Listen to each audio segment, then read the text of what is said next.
श्रीलक्ष्मी श्रीमहालक्ष्मी क्षीरसागर कन्यका उत्तिष्ठ हरिसम्प्रीते भक्तानां भाग्यदायिनी।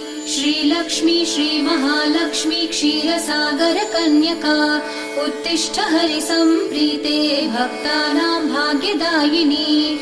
उत्तिष्ठोत्तिष्ठ श्रीलक्ष्मी विष्णुवक्षस्थलालये उत्तिष्ठ करुणापूर्णे लोकानां शुभदायिनी।